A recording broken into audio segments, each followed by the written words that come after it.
Hello दोस्तों, आपका अपने यूट्यूब चैनल पे स्वागत है। तो आज की इस वीडियो में हम लोग कंप्यूटर से संबंधित थ्योरी देखने वाले हैं, ठीक है।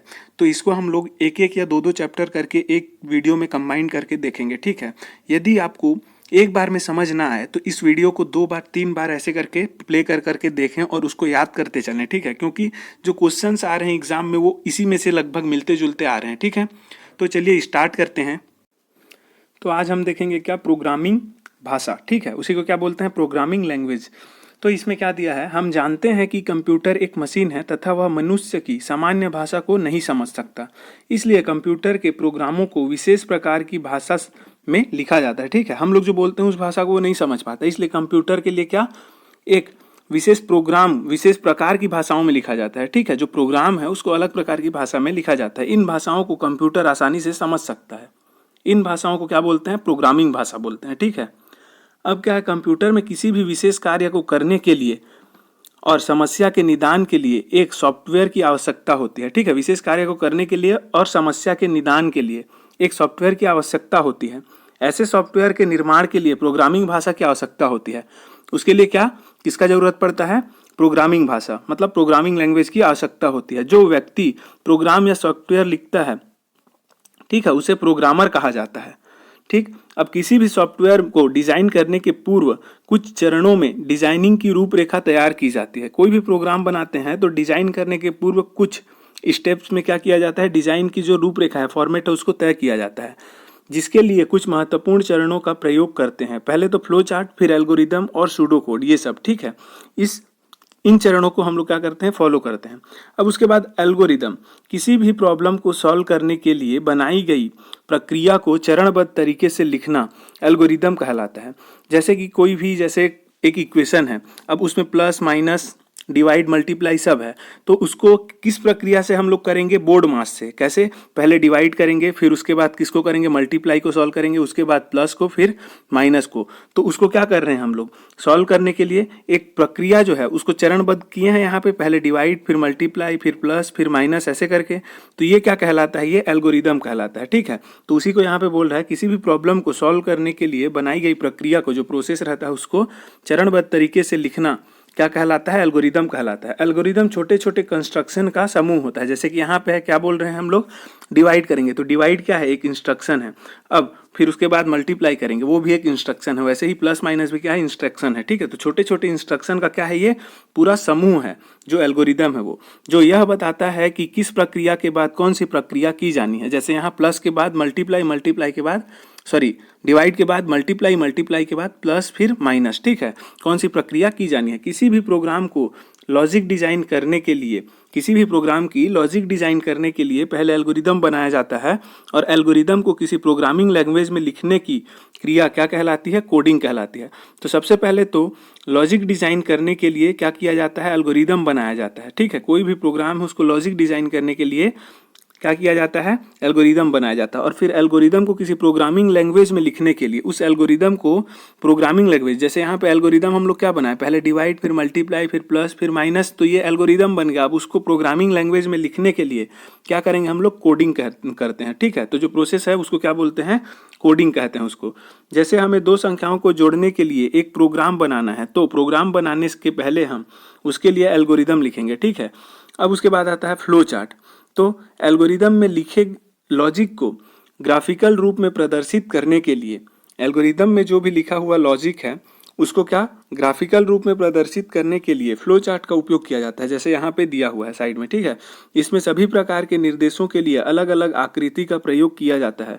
सभी प्रकार के किसके लिए, निर्देश के लिए, इंस्ट्रक्शन के लिए अलग अलग आकृतियों का प्रयोग किया जाता है। जैसे इसमें क्या है, पहले ये एलिप्स में है, ठीक है। जो स्टार्ट है वो किसमें है, एलिप्स में, फिर उसके बाद क्या है, रेक्टेंगल में है, फिर उसके बाद किसमें है, वो एक पैरेललोग्राम में है, फिर उसके बाद एक रेक्टेंगल। इस टाइप से अलग अलग क्या है, इसका आकृति के अंदर में वो जो निर्देश है वो दिया गया है, ठीक है। तो इनपुट और आउटपुट को प्रदर्शित करने के लिए इनपुट आउटपुट बॉक्स का उपयोग होता है। किसी भी प्रोसेस को प्रदर्शित करने के लिए प्रोसेस बॉक्स का प्रयोग किया जाता है, ठीक है। तो डाटा के फलों को दर्शाने के लिए फ्लो लाइंस का क्या किया जाता है, प्रयोग किया जाता है। अब फ्लो को दर्शाने के लिए हम लोग बीच बीच में यहाँ पे एरो लगाए हैं, उसको बोल रहा है, ठीक है, प्रयोग किया जाता है। और डाटा के फ्लो को दर्शाने के लिए फ्लो लाइंस का प्रयोग किया जाता है। फ्लो चार्ट के माध्यम से प्रोग्राम लिखना सरल है, क्योंकि इससे हम डाटा के फ्लो को समझ सकते हैं, ठीक है।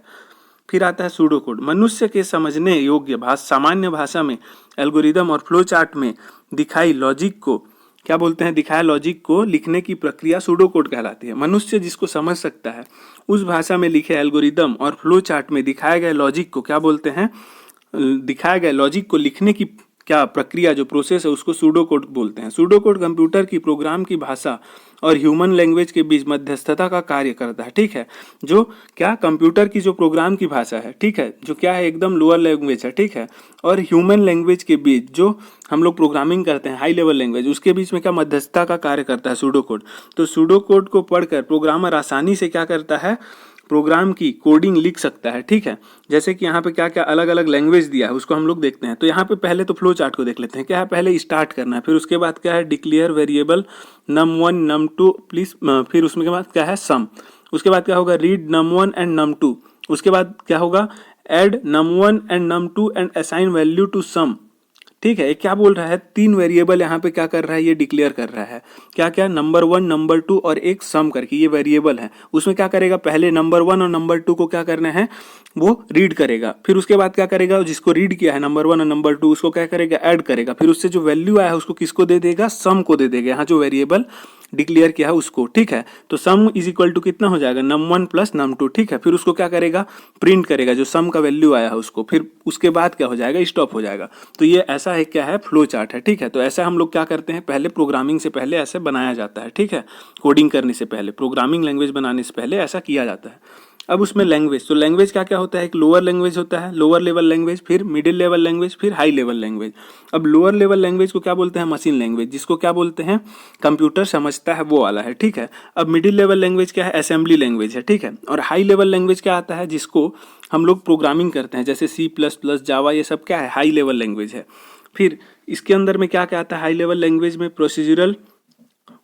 प्रोसीजरल ओरिएंटेड क्या है, प्रोग्रामिंग लैंग्वेज, और ऑब्जेक्ट ओरिएंटेड प्रोग्रामिंग लैंग्वेज, ठीक है। ये ओरिएंटेड है, ठीक। तो पहला क्या है, प्रोसीजरल ओरिएंटेड प्रोग्रामिंग लैंग्वेज। इसमें प्रोसीजर मतलब जो कैसा कैसा विधि से करना है उसको यहाँ पे ओरिएंटेड रहता है उस पर, ठीक है। दूसरा क्या है, ऑब्जेक्ट ओरिएंटेड प्रोग्रामिंग लैंग्वेज, यहाँ पे ऑब्जेक्ट पे क्या रहता है, ओरिएंटेड रहता है, जो प्रोग्रामिंग लैंग्वेज रहता है वो, ठीक है। आगे है, इसमें प्रोग्रामिंग भाषाओं को 3 प्रकार से विभाजित किया गया, ठीक है। जैसे कि हमने देखा अभी यहाँ पे कि एक था लो लेवल लैंग्वेज, फिर मिडिल लेवल लैंग्वेज, फिर उसके बाद आता है क्या, हाई लेवल लैंग्वेज। तो यहाँ पे निम्न स्तरीय भाषा है, मतलब कि लो लेवल लैंग्वेज को हम लोग देख रहे हैं पहले।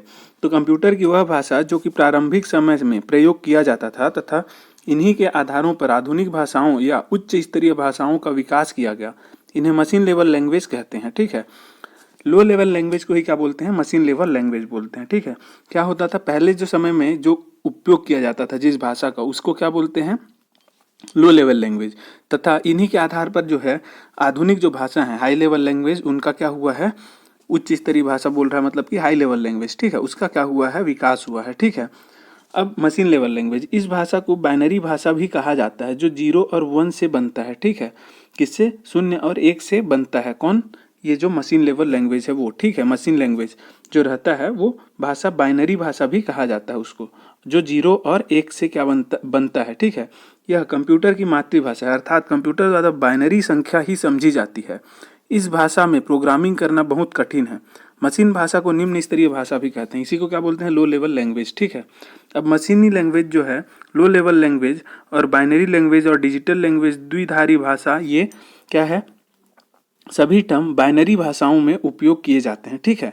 बाइनरी भाषाओं के लिए क्या क्या उपयोग किया जाता है, machine language, low level language, binary language, digital language, द्विधारी भाषा, ये सब उपयोग किया जाता है किसके लिए, मशीन लैंग्वेज के लिए। और मशीनी भाषा जो है, मशीन भाषा को किसी दूसरी भाषा में बदलने की आवश्यकता नहीं पड़ती, क्योंकि कंप्यूटर उसे उसी रूप में समझता है। मशीन भाषा का प्रयोग प्रथम पीढ़ी के कंप्यूटर में हुआ था।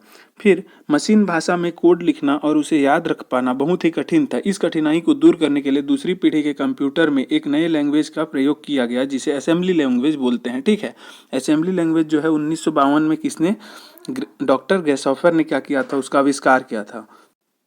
अब आगे है इसी में क्या मध्य स्तरीय भाषाएं, मिडिल लेवल लैंग्वेज, ठीक है। मशीनी लैंग्वेज जो है, सॉरी, मशीनी लैंग्वेज पढ़ना और उसमें प्रोग्रामिंग करना बहुत ही कठिन था। इसके लिए एक मध्य स्तरीय भाषा को प्रयोग किया गया जिसे हम क्या बोलते हैं, असेंबली लैंग्वेज कहते हैं। प्रोग्रामिंग भाषा सी भी मध्य स्तरीय लैंग्वेज का उदाहरण है, ठीक है। तो जो सी है वो क्या है, मध्य स्तरीय भाषा का उदाहरण है, मतलब असेंबली लैंग्वेज बोलते हैं इसको भी, ठीक है। तो मशीनी लैंग्वेज को पढ़ना और उसमें प्रोग्रामिंग करना बहुत ही कठिन था। 0 और 1 को कैसे याद रख पाएंगे, बहुत ज़्यादा लंबा जो रहेगा उसको, ठीक है। इसके लिए एक मध्य स्तरीय भाषा को प्रयोग किया गया, मिडिल लेवल लैंग्वेज को क्या किया गया, उपयोग किया गया, जिसे हम क्या बोलते हैं, असेंबली लैंग्वेज बोलते हैं। और प्रोग्रामिंग भाषा जो सी है, सी जो रहता है ना, प्रोग्राम करते हैं तो सी जो जो करते हैं वो क्या है, मध्य स्तरीय लैंग्वेज है, मिडिल लेवल लैंग्वेज है वो, ठीक है। फिर उसके बाद आया क्या, असेंबली लैंग्वेज, उसी को क्या बोलते हैं, मिडिल लेवल लैंग्वेज को ही असेंबली लैंग्वेज, मतलब असेंबली भाषाएं। यह भाषा द्वितीय पीढ़ी में प्रयोग में लाई गई, ठीक है। प्रथम पीढ़ी में इसका आविष्कार हुआ, द्वितीय पीढ़ी में उपयोग में लाई गई, जिसमें मशीनी भाषा द्वारा कोडिंग में आ रही परेशानी को दूर किया गया, ठीक है। ये भाषा भी मशीनी भाषाओं पर आधारित होता है, परंतु इनमें निमोनिक कोड का प्रयोग किया जाता है। अब निमोनिक कोड का क्या होता है, ऐड सब ये सब, ठीक है, जिससे प्रोग्रामर को कोड करना आसान हो जाता है। निमोनिक कोड का उदाहरण है जैसे जोड़ने के लिए ऐड करना है, घटाने के लिए सब आदि की वर्ड का क्या किया जाता है, प्रयोग किया जाता है, आदि की वर्ड का प्रयोग किया जाता है, ठीक है। तो ये सब निमोनिक कोड कहलाते हैं। तो असेंबली लैंग्वेज में ऐड जोड़ने के लिए और घटाने के लिए सब ऐसा जो है कीवर्ड यूज किया जाता है। असेंबली भाषा में प्रोग्राम लिखना निम्न स्तरीय भाषा से आसान होता है। तो जो लो लेवल लैंग्वेज है उससे थोड़ा आसान होता है, किसमें, असेंबली लैंग्वेज में, ठीक है। अब उसके बाद क्या है, देखो कि जो मशीनी लैंग्वेज, मतलब कि जो हाई लेवल लैंग्वेज रहता है उसको असेंबलर जो रहता है, ठीक है, असेंबलर एक अनुवादक आता है, वो क्या करता है, जो हाई लेवल लैंग्वेज रहता है उसको मशीन लेवल लैंग्वेज में क्या करता है, बदलता है। कौन, अनुवादक, मतलब कि असेंबलर, ठीक है। और असेंबली भाषा में लिखा प्रोग्राम सोर्स प्रोग्राम कहलाता है। असेंबली भाषा में जो भी लिखा रहता है वो सोर्स प्रोग्राम कहलाता है। असेंबली भाषा को असेंबलर की सहायता से मशीनी भाषा में परिवर्तित किया जाता है, ठीक है। असेंबली भाषा या तो हाई लेवल लैंग्वेज या फिर क्या है, असेंबली जो लैंग्वेज है उसको क्या असेंबलर क्या करता है, मशीनी भाषा में क्या कर देता है, बदल देता है, ठीक है। तो असेंबली भाषा को असेंबलर जो है क्या करता है, मशीनी भाषा में बदल देता है। और असेंबली भाषा किसी विशेष मशीन के लिए लिखी जाती है, तो असेंबली भाषा मशीन पर निर्भर है, ठीक है। किसी विशेष क्या के लिए, मशीन के लिए। सब मशीन के लिए अलग अलग असेंबली भाषा रहता है। जैसे कि क्या बोलना चाहिए, जो हीटर आता है, हीटर जो आता है डिजिटल वाला वो अलग, उसके लिए अलग लिखा जाएगा असेंबली भाषा, और जो वॉशिंग मशीन आता है उसके लिए अलग लिखा जाएगा। अतः असेंबली भाषा जो है मशीन पर निर्भर थी, ठीक है। अब उच्च स्तरीय भाषा, हाई लेवल लैंग्वेज, निम्न स्तरीय भाषाओं में प्रोग्रामिंग करना कठिन था जिस वजह से उच्च स्तरीय भाषाओं का जन्म हुआ। हाई लेवल लैंग्वेज हम प्रोग्रामिंग करने के पश्चात ट्रांसलेटर के द्वारा मशीनी भाषा में ट्रांसलेशन करते हैं, ठीक है। तो हाई लेवल लैंग्वेज को हम क्या करते हैं, प्रोग्रामिंग करने के बाद ट्रांसलेटर के द्वारा, ट्रांसलेटर के हेल्प से क्या कर लेते हैं, उसको मशीनी भाषा में ट्रांसलेट कर लेते हैं, ठीक है। क्योंकि कंप्यूटर सिर्फ मशीनी भाषा को ही समझता है, तो ट्रांसलेटर से हम लोग हाई लेवल लैंग्वेज को किस में, मशीनी भाषा में बदल देते हैं, क्योंकि मशीन जो है वो खाली मशीनी भाषा को ही समझता है, लो लेवल लैंग्वेज को। अब पाइथन ये क्या है, एक व्यापक नहीं, एक व्याख्यापरक, उच्च स्तरीय और सामान्य प्रयोजन वाली क्या है, प्रोग्रामिंग भाषा है। व्याख्यापरक है, ठीक है, जो डिस्क्राइब्ड है, और क्या है, उच्च स्तरीय मतलब हाई लेवल का, और जो सामान्य प्रयोजन जो जनरली यूज किया जाता है उसका क्या है, ये उदाहरण है, ठीक है। कौन सा, पाइथन।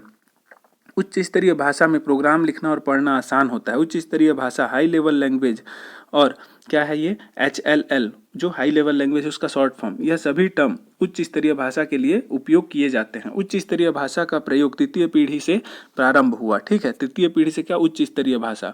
अब उच्च स्तरीय भाषा को निम्न स्तरीय भाषा में बदलने के लिए जो है लैंग्वेज ट्रांसलेटर सॉफ्टवेयर का प्रयोग किया जाता है, जिन्हें कंपाइलर और इंटरप्रीटर कहते हैं। मतलब जो उच्च स्तरीय भाषा को निम्न स्तरीय भाषा में बदलने के लिए लैंग्वेज ट्रांसलेटर सॉफ्टवेयर है ये, ठीक है। तो इस सॉफ्टवेयर का प्रयोग किया जाता है, ठीक है, जिन्हें हम क्या बोलते हैं, कंपाइलर या फिर क्या बोलते हैं, इंटरप्रीटर कहते हैं, ठीक है।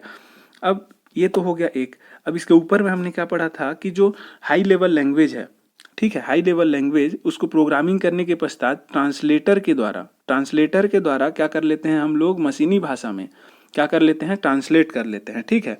अब ट्रांसलेटर है यहाँ पे, ठीक है, असेंबलर नहीं है। असेंबलर क्या करता है, असेंबली लैंग्वेज को ही वो क्या करता है, मशीनी भाषा में बदलता है।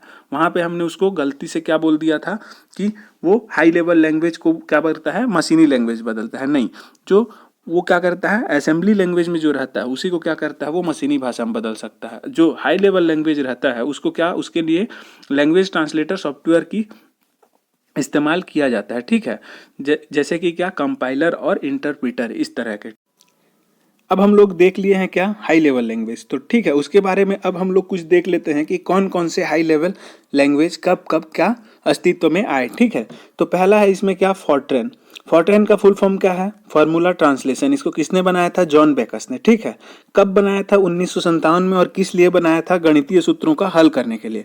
फॉर्ट्रेन, फॉर्ट्रेन में FOR का क्या है, फार्मूला, और ट्रेन का क्या है, ट्रांसलेशन। ठीक है, फिर वैसे ही दूसरा आया क्या, एल्गोल। ये कब आया था, 1958 में, जस्ट एक साल बाद। ये कौन सा पीढ़ी चल रहा है अभी, ये दूसरा पीढ़ी चल रहा है। ठीक है, दूसरा पीढ़ी, जो कंप्यूटर को हम लोग बांटे हैं 5 पीढ़ी में, उसमें ये दूसरा पीढ़ी चल रहा है। ठीक है, तो 58 में आया। ठीक है, एल्गोल। एल्गोल का फुल फॉर्म क्या है, एल्गो। एल्गो से क्या आया, एल्गोरिदम। एल से आया क्या, लैंग्वेज, तो एल्गोरिदमिक लैंग्वेज। ठीक है, अब उसके बाद आया कोबोल। कोबोल कब आया, 1960 में।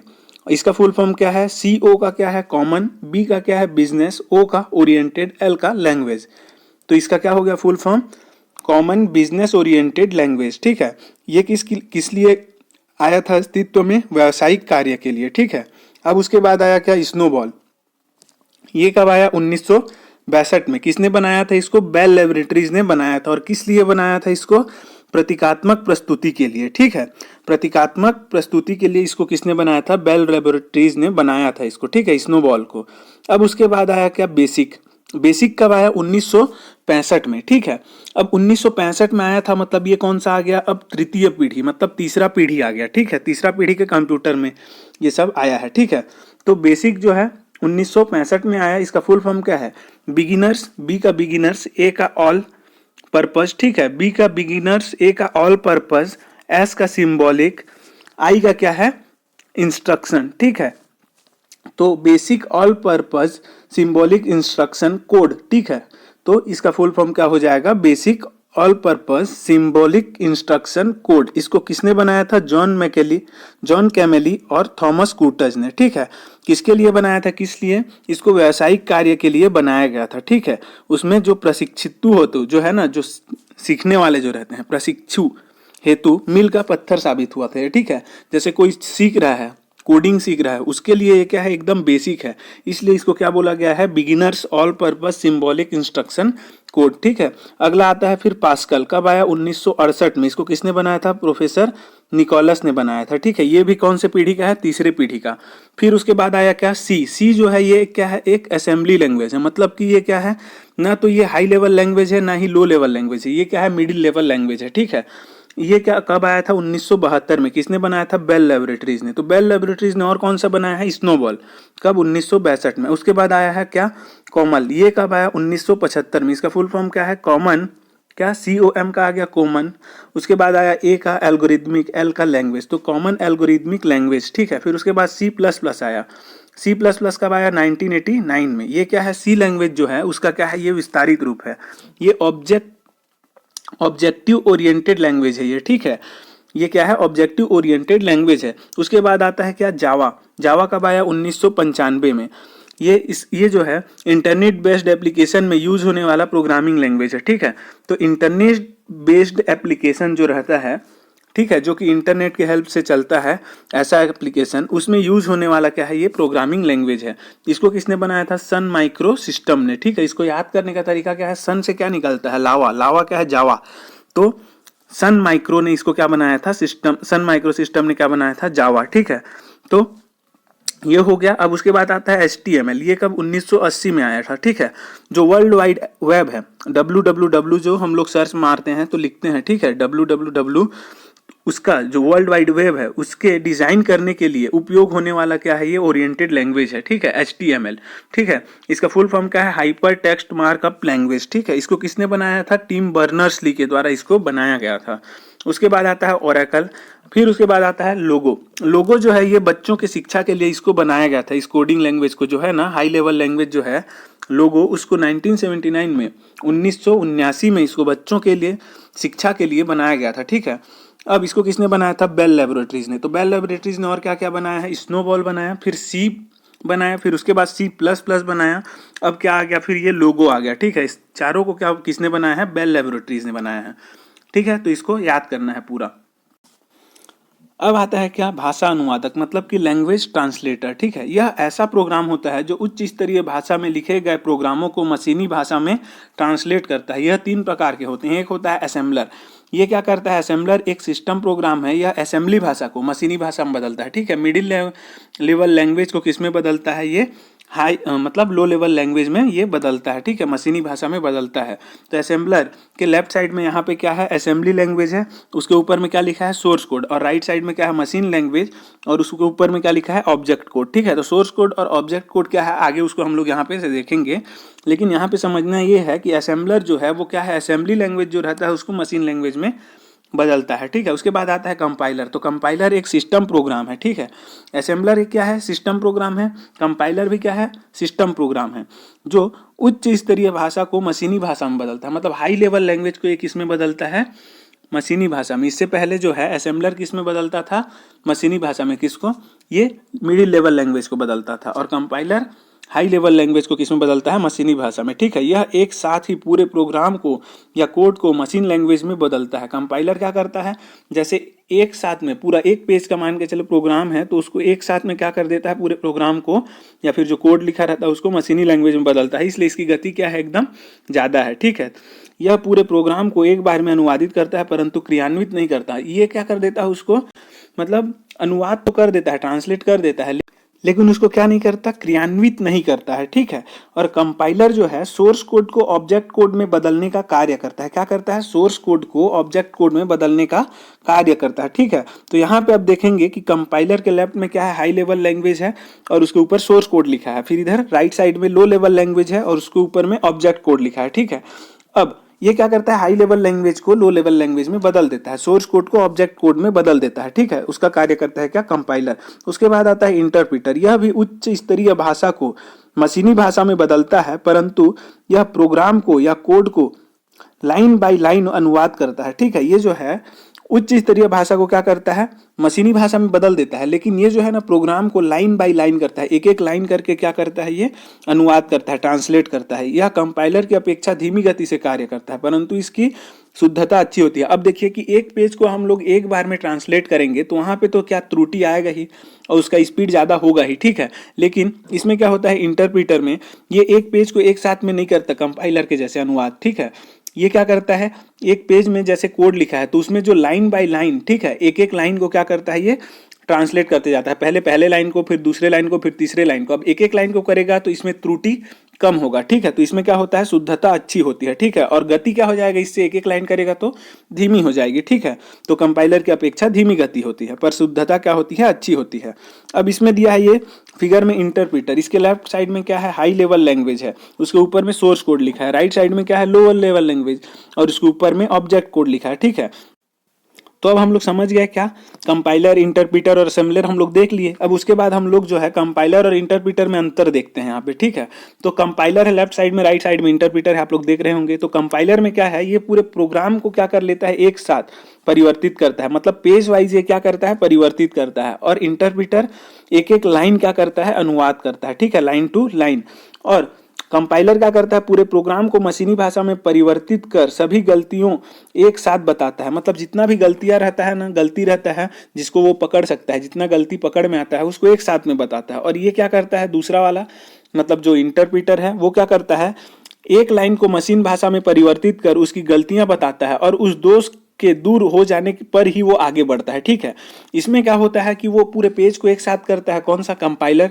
तो उसमें जितनी गलतियां होता है उसको बता देता है एक पेज के बाद। लेकिन इंटरप्रीटर में क्या होता है? एक एक लाइन को इंटरप्रीट करता है, मतलब ट्रांसलेट करता है वो। ठीक है, तो इस केस में वो क्या करता है? उसमें कुछ गलती आता है उस लाइन में, तो उस गलती को जब तक दूर नहीं करते वो अगले लाइन में नहीं बढ़ता। ठीक है, अब कंपाइलर में क्या आता है कि प्रोग्राम को मशीन भाषा में परिवर्तित करता है पर उसे क्रियान्वित नहीं करता, वो क्रियान्वित नहीं करता है।